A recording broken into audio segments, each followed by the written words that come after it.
Days after the Titan submersible imploded on a voyage and killed 5 people, a Canadian ship has brought ashore the debris of the vessel on Wednesday. It not only contains the debris of the vessel, but some other fragments as well, which are being presumed as human remains.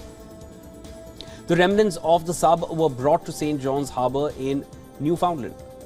The US Coast Guard said presumed human remains were also found within the debris. However, the nature and scope of the remains are not yet known.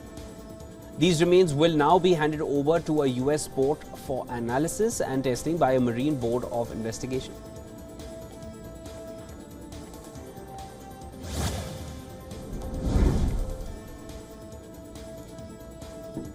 A top Russian general who reportedly had prior knowledge of Wagner chief's aborted mutiny in Russia has gone missing.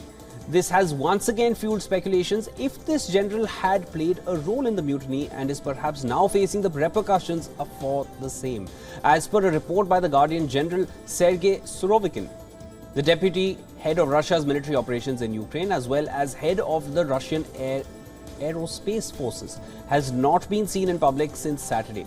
Previously, he had even led these operations, which were welcomed by Yevgeny Prigozhin, the Wagner chief.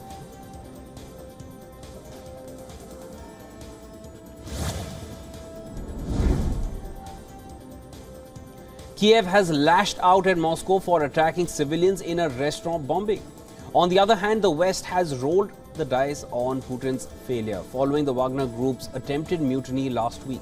The ongoing conflict has spread into various different directions, with each front telling a different story. On Tuesday, Russian missile had allegedly hit a crowded restaurant in Ukraine's eastern city of Kramatorsk. Local authorities said the attack killed 11 civilians, including 3 children, and 61 others had been injured as well.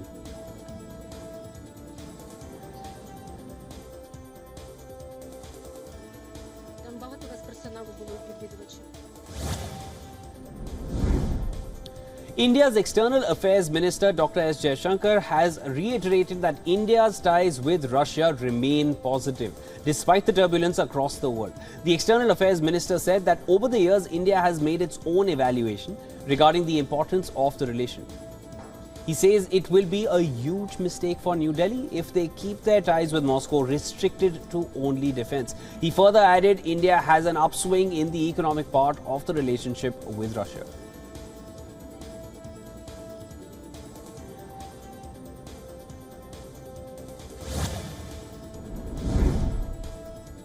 Protesters shot fireworks at police and cars were set ablaze as anger simmers in Paris suburb of Nanterre. The protest comes hours after President Emmanuel Macron called the fatal shooting of the local teenager as inexcusable. A trail of overturned vehicles burned as fireworks fizzed at low police lines. The teenager shot was of a North African origin. The shooting has caused a stir and has fueled long-running complaints of police brutality in the ethnically diverse suburbs of France. The unrest has infiltrated the other parts of France as well.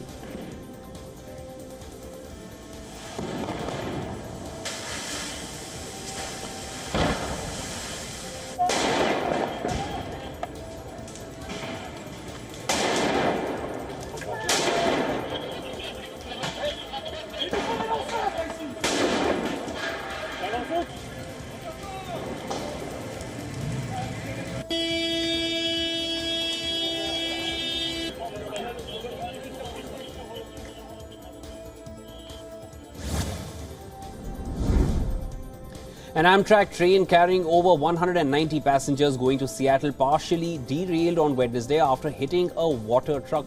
Out of 190 passengers, only 8 suffered moderate to minor injuries and were shifted to a hospital. Firefighters and paramedics established a triage area to treat the rest of the passengers. According to the authorities, the water tanker was delivering water to local ranches before the train hit it. The cause of the crash is under investigation.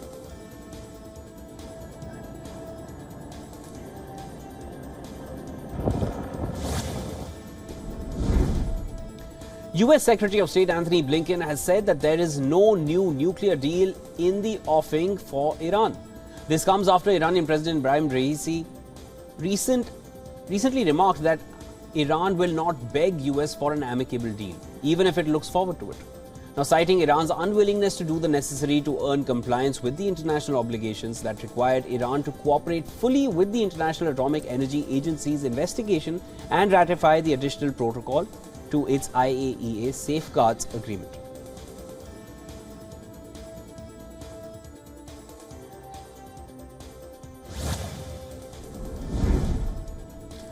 A fishing port and river in Japan's Okinawa was dyed red.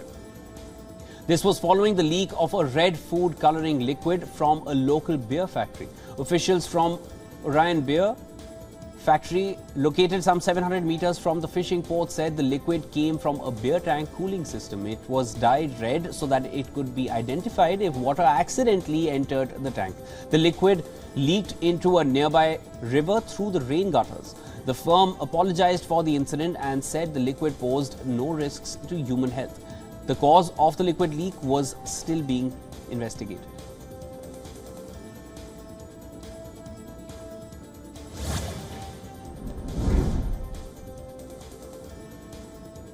Immigrant activists, communities and allies rallied near Los Angeles City Hall to help fight against Florida Senate Bill 1718, which is set to come in force from the 1st of July. The Senate Bill 1718 requires hospitals to ask for immigration status on admissions, prohibits issuing identification papers to undocumented people. Pro-migrants call it anti-human law. The protest was led by pro-immigrant group Coalition for Humane Immigrant Rights, which reprimanded the legislation, claiming it puts the families of migrant communities at risk in Florida. Pro-immigrant groups encourage travel warnings for immigrant families visiting or conducting business in Florida.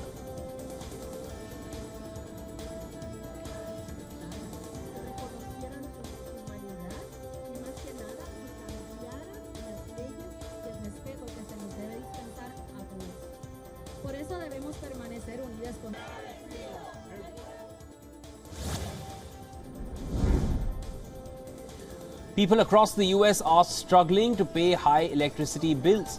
Hundreds of people, including religious leaders, economists, teachers and retirees, protested a proposed increase to already high electric bills. The crowd marched towards the governor's mansion. They even held up signs warning that an increase in power bills would lead to an unsustainable rise in Ireland's already expensive cost of living.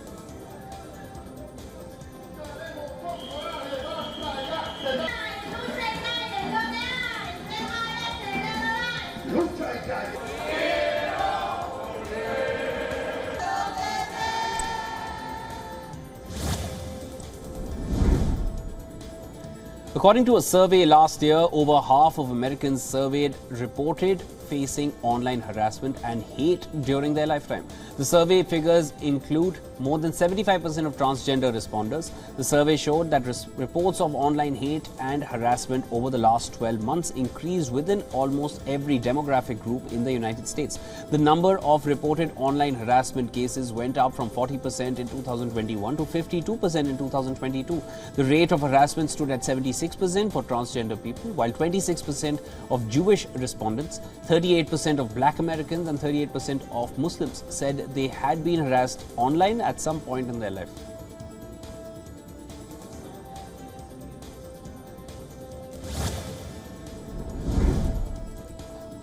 Members of the LGBTQ+ community in Buenos Aires marched to Congress to mark 1969 Stonewall riots, which is considered a landmark event in the LGBTQ rights movement.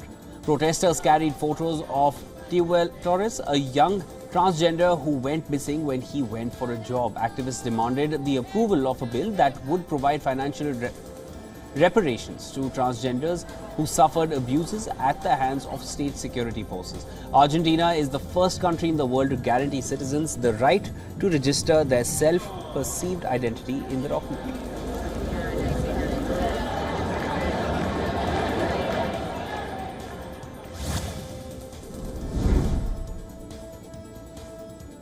The city of Detroit was blanketed with smoke from raging Canadian wildfire. Locals in various US states are urged to stay indoors due to unhealthy quality of air. Air quality alerts were triggered in New York City, New Jersey, Washington DC and parts of North Carolina. Overall, more than 100 million Americans were affected by the drifting smoke from prolonged wildfire. Canada is struggling with its worst start of wildfire season, which has burned over 8 million hectares already, an area that is bigger than West Virginia itself.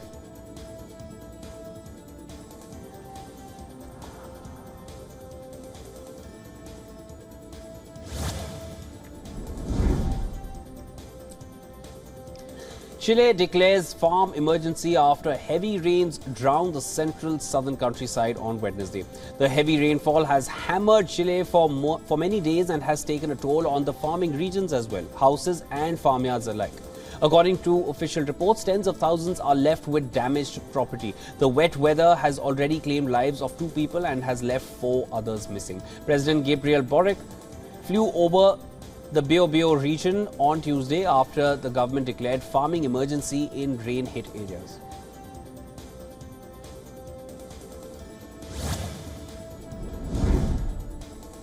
In a major boost for Sri Lanka, the World Bank has approved $700 million in funding for the crisis-hit country.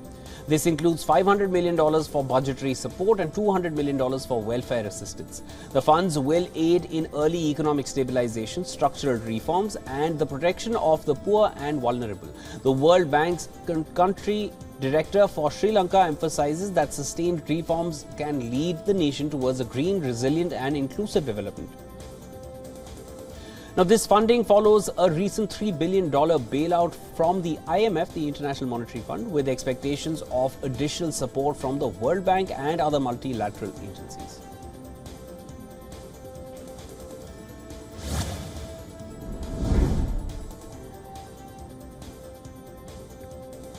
Binance, one of the popular cryptocurrency exchanges, is shaking things up with its European banking partner. According to reports, PaySafe Payment Solutions Limited will stop supporting Binance from the 25th of September. This means that Binance will have to find a new provider for handling euro deposits and withdrawals through the single euro payments area. It's a big move considering that Binance has teamed up with PaySafe last year to allow its users to deposit sterling via faster payments in the UK. The decision comes as Binance faces increased scrutiny from regulators who are focused on cracking down on money laundering.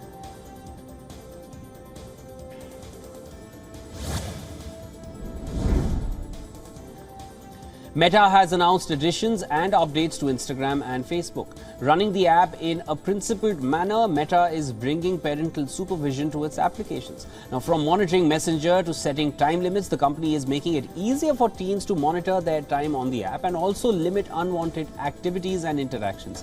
These new updates are intended to help parents supervise their teens on social media. So, the parental supervision feature will be first rolled out in the United States, the UK and Canada. The updates will enable parents to take care of their children's safety online.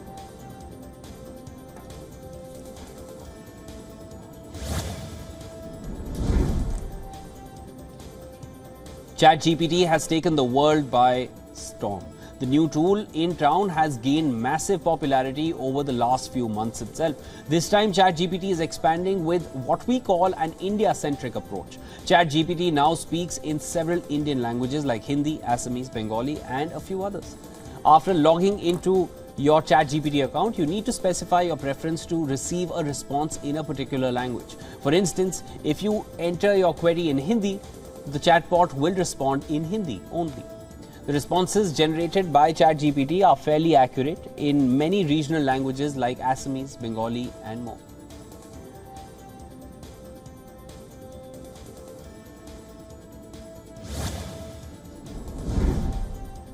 In a heartwarming moment captured on camera, a chimpanzee caged for 28 years was in awe after seeing the open sky for the very first time in her life at a Florida sanctuary. Also known as Vanilla, the chimpanzee had spent her early years in a medical research lab and later was shifted to an enclosed wildlife sanctuary in Florida.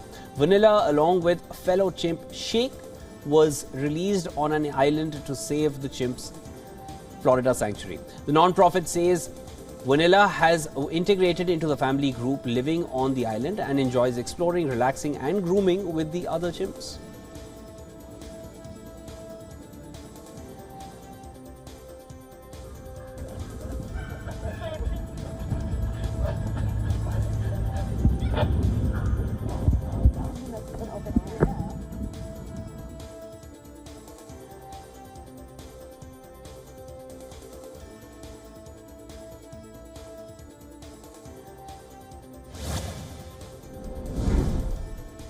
Despite being known for their love of sausages, Germans have been steadily eating less meat over the past few years, with last year hitting a record low.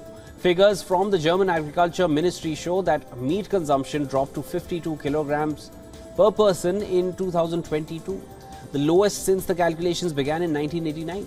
In comparison, just 5 years ago, the figure stood at around 61 kilograms per person per year. Worries over animal welfare, climate change and higher prices appear to have driven the consumers to look for alternatives to meat to fill their plates.